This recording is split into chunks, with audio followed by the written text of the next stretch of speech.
예, 안녕하십니까. 저희 교통안전공단의 김현진입니다. 먼저 이렇게 참 시적절한 이런 세미나에 참석하게 돼서 정말 영광으로 생각합니다. 저는 우리 발표자분들이 발표한 내용에 대해서 간략하게 몇 가지만 이렇게 말씀을 좀 드리겠습니다. 첫 번째 그 김용석 박사님 발표해 주신 내용 중에 상당히 그 동의하는 부분이 많았었고요. 특히 그 제가 아는 지식으로는 이런 자율차라든지 이런 것들이 가장 중요한 것들이 그 센싱하는 부분, 이런 것들이 굉장히 중요하다고 생각하고 있습니다. 그래서 아마 여기 계신 분들도 잘 아시겠지만 지금 현재는 이 자율차라는 게 자동차 부분이 굉장히 강조돼 있고 자동차 부분에서 마치 다 하는 것처럼 이렇게 많이 알려져 있고 그렇게 진행이 되는 것 같습니다.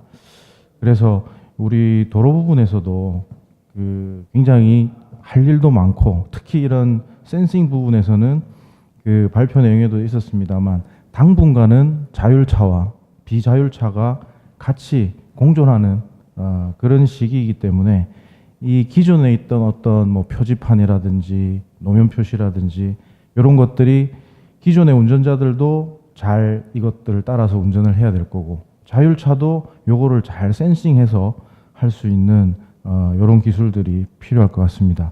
그리고 다른 분도 얘기해 주셨지만 우리 이효신 교수님도 얘기해 주셨는데 이 센싱 기술이기 때문에 아까 말씀해 주신 대로 눈이 왔다든지 뭐 폭우가 왔다든지 안개가 있다든지 이런 그런 악천후 시에는 이런 센싱 기술이 무용지물이 될 수가 있습니다. 그래서 이런 때에 과연 우리 도로 부분에서는 어떻게 해야 될까?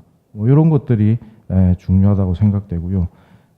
특히 뭐 우리 저기 박재진 박사님도 말씀해 주셨지만 지금까지는 자동차 부분, 도로 부분이 각자 자기 할 일들을 하면서 이렇게 해왔지만 지금 이런 자율차 시대 이럴 때가 되면은 협업을 하고 융합을 하고 이런 것들이 필요한데 사실 굉장히 힘든 우리나라 사정에서는 굉장히 힘든 얘기 같습니다. 그렇지만 앞으로 저희가 이런 그 자율차 시대에서 더 앞서 나가려면 반드시 이 자동차 부분과 도로 부분이 협업을 하지 않으면 도저히 우리가 도달할 수 없는 그런 시대라고 생각이 됩니다. 그래서 이거는 글쎄요, 이게 뭐 입법으로 될 일인지는 잘 모르겠습니다만 어떤 좀 강제적으로라도 꼭 협업을 해서 할 수 있도록 하는 게 훨씬 더 효율적이고 저희가 목표로 하는 목표를 달성을 할 수 있을 것 같습니다. 그 다음에 두 번째로는 이제 우리 박재진 박사님 발표해 주신 것 중에 그 도로 유지 관리의 첨단화 해서 이제 도로 유지 관리 관련해서 말씀을 해주셨는데 요거는 그 우리 여기 계신 저기 노관섭 박사님하고 작년쯤에 그 전국적으로 다니면서 그 도로 안전 시설이 어떻게 관리가 되고 있는지 한번 조사를 했었습니다. 그렇게 하면서 이제 저희가 그 국토관리사무소도 다 방문하고 그 다음에 위인국도 같은 경우에는 그 각 도라든지 도의 그 도로관리사무소 이런 데를 다 저희가 방문을 해서 과연 도로안전 시설들을 어떻게 관리를 하고 있나 이런 것들을 한번 살펴볼 수 있는 그런 기회가 있었는데요. 우리 여기 저기 첨단 도로안전 과장님 계신데 이런 말씀 드려도 되는지 모르겠는데 사실 그 도로안전 시설들이 수기로도 잘 관리가 안 되고 있었습니다. 예, 그게 참 현실이었고요.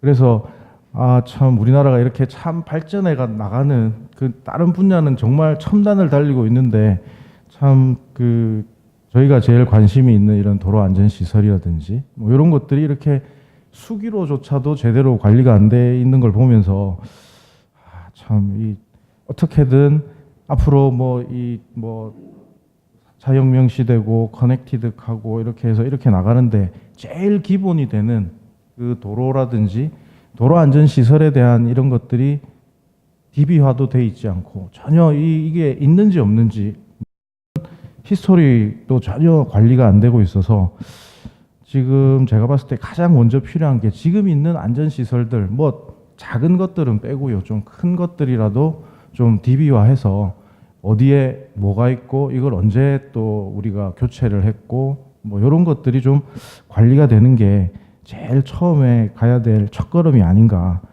그렇게 생각해서 그 말씀을 감히 드렸습니다. 다음 세 번째로는 우리 최종찬 박사님 말씀해 주신 내용인데요. 저는 뭐 자율주행차 쪽으로는 뭐 그렇게 지식이 많지 않아서 말씀해 주신 것 중에 그 일본에서 전략적으로 하고 있다는 말씀을 그 물류와 그 다음에 이제 소외 지역 이동 지원에 그 자율주행 자동차가 활용된다는 그 내용이 굉장히 와닿았습니다. 그래서 잘 아시겠지만 이번 그 정부의 100대 국정 과제 중에도 이런 취약 계층 지원 서비스라든지 이런 게 굉장히 강조되고 있거든요. 뭐 잘 아시겠지만 뭐 100원 택시 뭐 이런 것들이 있습니다. 그래서 이런 것들이 그 자율주행 자동차가 제일 먼저 도입이 된다면 이런 뭐 소외 지역 이동 지원이라든지 이런 데에 적용되면 좋을 것 같다. 그런 말씀을 드리고 싶고요. 마지막으로 이제 그 이호신 교수님 말씀해 주셨던 그 내용인데 아까 우리 그 이용재 교수님도 말씀해 주셨지만 정말 가장 근본적인 문제를 그 이야기를 해 주시지 않았나 그렇게 싶습니다. 말씀해 주신 대로 그 우리나라도 뭐 도로 설계 기준이라는데 이런 게 다 있기 때문에 말씀해 주신 대로 뭐 중앙 분리대에 뭐 측대가 얼마가 있어야 되고 뭐 이런 기준들은 다 있습니다. 근데 거기는 제가 아까 국도라고 하셨는데 정확하게 국도인지는 잘 모르겠는데요. 뭐 분명히 설계 기준대로 했다면 그런 그 기록계라든지 측대라든지 이런 것들을 아마 기준대로 그거를 설치를 해야 될 건데 아마 설치를 못한 것 같고요. 또 한 가지는 그 고마찰 개수 표면 처리하는 그 부분인데 사실 우리나라에 지금 그 비슷한 건지는 모르겠습니다. 미끄럼 방지 포장이라고 해서 우리나라에도 뭐 이런 산악 지형이 많기 때문에 그런 데 많이 설치를 하고 있습니다. 그런데 최근에 좀 문제가 되고 있습니다. 요게 미끄럼 방지 포장을 설치는 했는데 그 이후에 이제 유지 관리가 이렇게 적정하게 되지 않다 보니까 오히려 미끄럼 방지 포장의 그 마찰력이 떨어져서 거기서 더 많이 미끄러지더라.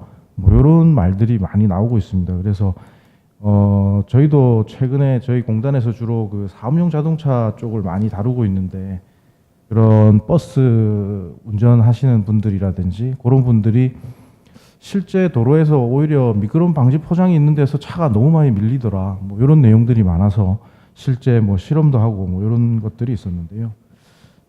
그래서 뭐 좀 비용이 들더라도 이런 것들을 한번 시범적으로라도 적용해서 효과가 굉장히 좋다면은 적극적으로 이렇게 받아들여야 되지 않을까 그렇게 생각합니다. 예, 저는 여기까지 말씀드리겠습니다.